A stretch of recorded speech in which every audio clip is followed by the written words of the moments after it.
What if I told you that the $400 billion AI data center boom might probably be the biggest mismatch between investment and revenue that we have ever seen? Hey all, welcome to Share Trek, where science meets investments, and I'm your host Raj. Today's analysis is built on the work of Harris Kupperman.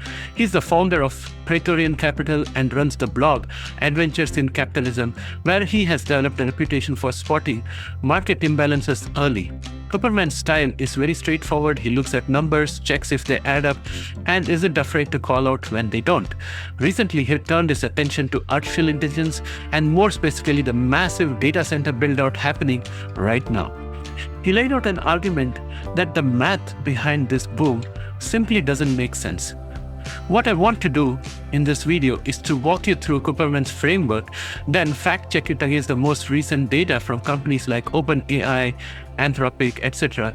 And finally extend the discussion to where I think this trend is headed in the next few years. I'm going to extrapolate further and show you why things are even more dire than what has been predicted. Let's start with the numbers, because that is where Kupperman makes his most powerful point. According to his analysis, AI-focused data center spending in 2025 is expected to reach around $400 billion. That's a huge number. Roughly the GDP of countries like Austria or Denmark being poured into the servers, power systems, and GPUs every single year. But what's the payoff? The projected direct revenue from pure play AI services, the kind of services like ChatGPT subscription, is estimated at only $15 to $20 billion. Now, here's the problem. These data centers will rake up to $40 billion per year in depreciation. Depreciation is essentially the accounting way of spreading out the cost of an asset over its useful life. In simple terms, it means that just the annual wear and tear cost of these data centers is double the revenue they're expected to generate. Breaking down that $400 billion spend helps us to see where the money is going. Around 25% of the spend goes to land and construction of physical buildings to house the data centers. 40% is tied into power systems, cooling, and other infrastructure that keeps the chips running. And the remaining 35% goes directly into GPUs, the specialized chips driving AI workloads. Now let's apply some assumptions. If you give these AI services a generous 25% gross margin, which is on the optimistic side given the current pricing, then the industry would need $160 billion in revenue just to break even on depreciation alone. And if you want to hit a respectable 20% return on invested capital, which is what big investors usually demand for this kind of risky spending, the revenue requirement balloons to $480 billion. Let's put that in perspective. Netflix, with 270 million subscribers worldwide, made $38.6 billion in 2024. Microsoft's cloud business, which includes Azure, Office 365, and LinkedIn, reached an annual revenue of around $150 billion before it started bumping up against maturity limits. Now imagine AI services suddenly needing to hit $480 billion in revenue to justify today's spending. That's 3 times Microsoft's cloud at peak scale and more than 12 times Netflix. Does that sound realistic? I don't think so. Friends, if you're finding this kind of a breakdown helpful, press the like button. It helps other investors discover our channel and our videos. Now getting back to our topic. So that's the theory. But what do actual numbers from AI companies show us today? Let's start with OpenAI, the market leader with ChatGPT. As of 2024, OpenAI's annualized run rate revenue was around $3.4 billion.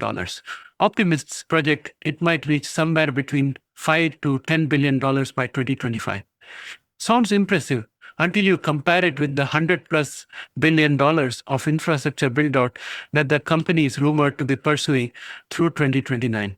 And remember, their cash burn is still in the billions every year. Then there is Anthropic, the company behind Claude. In early 2024, they had an annual revenue run rate of only about 200 million. Yes, that's million, not billion. They have raised over $14 billion in funding, including $6 billion in commitments from Amazon and Google. But their revenue base is still tiny compared to their capital needs. Now zoom out across big tech. Total capital expenditures are projected to hit around $200 billion in 2025. That's 3 times the average spending between 2020 and 2023. But the combined revenue of leading pure-play AI firms is only in the range of $5 to $7 billion. That is exactly what Kupperman warned about, that the math just doesn't add out.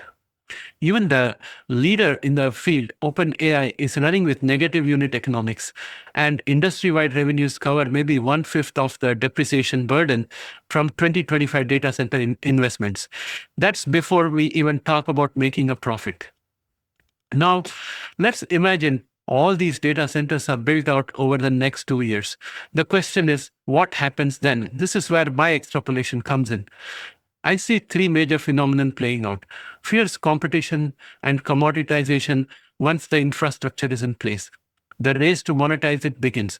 And here's the catch: with multiple players offering similar AI services, competition will drive down the prices. Think about large language models like ChatGPT.